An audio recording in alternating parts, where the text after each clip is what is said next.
appreciate it if I get too loud, just shout me down. Okay. I want to start with something that's basic. For everybody, is everybody in here alive? Yeah. Has anybody in here ever lost someone you really loved? Yeah. Do you still kind of wish you, oh, well, if your husband or your wife is in or in there, you can't say that, they kind of still a little sweet on them even though they're not here? Okay, so all of us have those shared experiences, and even though I'm probably older than a lot of you, I do remember sex. Honestly, way back there somewhere. Yeah, almost. Anyway, there are things that all of us have that are alike, and things that all of us have that are different. All of us know certain things about each other and certain things we assume. For instance, I'll bet when you look at me, you assume that I can cook, right? Do you assume that? Is that an assumption? I have church members here who can testify, I can cook. Don't do that. So maybe you assume that I can sing. Can't do that. But we all have assumptions about people. That's kind of how we grow up doing that. Have any of you heard the expression, the dead know what the living are doing? I can actually prove that. When I was a little kid, I used to go to Clio, South Carolina, which is on number 9 Beach Highway all the time. And there was a woman there whose name was Miss Hood. And in her house lived the dead. She had their fans, she had their photos, she had their old scarves, she had their pictures, and she had them in one room. And if you were sitting there and you were very little, and you were swinging your feet, the dead would let your parents know that you were swinging your feet. So I do know they know what the living are doing. And then there was another woman who lived not far from there, and she wasn't as well known or as popular, and her name was Miss Cheney. And you may have heard me speak about her before. Miss Cheney lived in a little house that was frail, surrounded by a fence that was as frail. Neither one ever fell down. The thing about her was that she was not like all the other people. She didn't go to things, she didn't support things, and her house and yard had these ever-evolving gardens that were never ready for any season. But it's strange when you get older, you think you're going to remember the teacher who said this, or the principal who said that, or the preacher who said something that moved you to greatness or near greatness. But I remember Miss Cheney, because she carried these long tin pieces everywhere in her yard, and she didn't go to anything. I just remember that she kept doing no matter what, and I hope that I'll be able to do that no matter what. So it's not the people you think you'll remember that do all the great things, it's the people that don't do all the great things that you sometimes remember. And I hope you have people that you can remember like that. People that move you to greatness or near greatness, even though they may not be great themselves, or they just move you to putting one foot in front of the other. And then there's another little place that I come from, and it's called Waternear, South Carolina. It is a fictional place, and it is not a fictional place. People on Waternear are what they call Gullah. Only the other Gullah don't recognize them. They call them Bantabarian. Their language, idiosyncrasies, and other habits of daily living make them just a little bit different. Their greatest feat in life is to tell stories about stories. And so that a story becomes a story about ground steps, which you find on the sea islands. Ground steps are made by low water, high water. And they take you to monsters. Probably most of you have met a monster or two, I would imagine. Monsters on the sea islands are everywhere. They pull at you, they tear at you, they run you, and they're comforting to you. So a monster is not a bad thing, but a constant presence that is always supporting you. Waternear, South Carolina is full of, y'all ever heard of puff mud? It's full of puff mud and marshland and places that are foreign but yet not foreign. So you want to go there and be a part of that place. Waternear is a wonderful place. And it's a place where the dead do know what the living are doing and constantly remind you. Politically, I don't do that much humor, but I will tell you this. There is a place there at Waternear where you can run and run and run until your mouth can taste the water that your body craves. But until you're really big, you don't get that far away from the sound of the hum of a grown person's voice that you know and trust.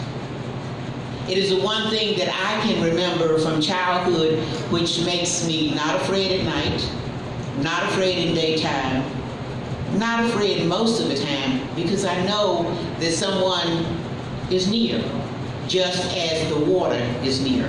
And that's where that comes from. Waternear is about chills that pull you, and time that pulls you, and names that name you, and the hope that surrounds you. And then I go to this other crazy person in my life, and some of you know about it. She's called the church lady. Y'all know any church ladies? Yeah. I know a few. They're good, and then they can be bad. But the church ladies in my life had an interesting way of living. They never told anybody what to do. They suggested what you should do. They tried to show by example sometime, and then they led you in sort of a direction. One of the things I remember most, the church ladies in my life were my great aunts. They used to work with the preacher all week to try to make sure things went well, make sure there was dinner on the table, make sure the church looked nice, the new minister had a nice home. And then by Wednesday of the following year or so, they had to get together and make sure he didn't have a job there anymore. So they were pretty good church ladies. And then there were those other church ladies who pretended to do things like wear a hat, wear gloves, look nice, but not really do anything. And those ladies didn't make sure the minister didn't work that following Wednesday. They made sure you were no longer an usher in the church because you weren't wearing the right shoes. You didn't know that. Made sure you weren't singing in the choir because you kind of were a little off key. Those church ladies were my great aunts. And since I began with this, I'll stop again. The dead do know what the living be doing. Because right now they're saying, now why is that girl up there doing that? Talking about what we used to do. But I figure they can't really get me now. If I can manage to stay awake to 2 or 3 o'clock in the morning, they won't even catch me in my sleep.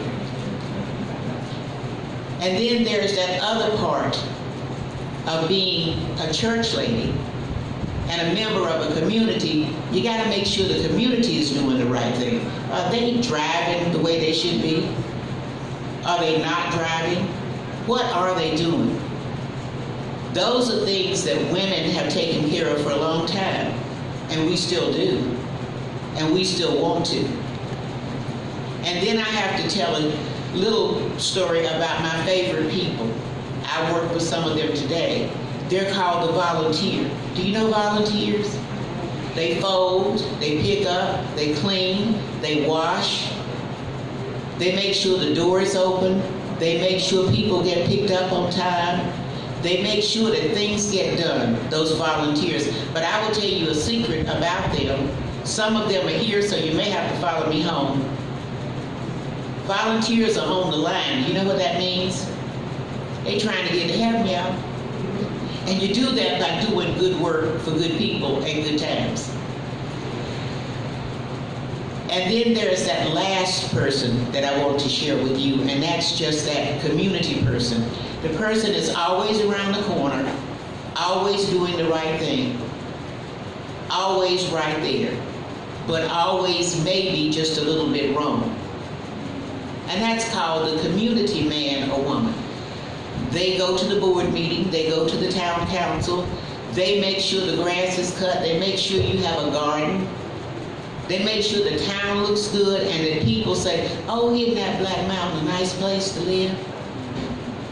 Those are your community people. I have a little joke to tell you about them too. Y'all do know they just trying to get in your good graces and get on that road to heaven too. And they'll make it.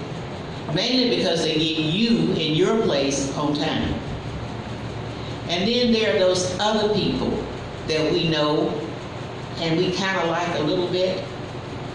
And those people are called the do everything, do everywhere, do everything time people. They know what time you're supposed to be there. They know what time you're supposed to leave. They know how it's supposed to be organized. And they are all of us.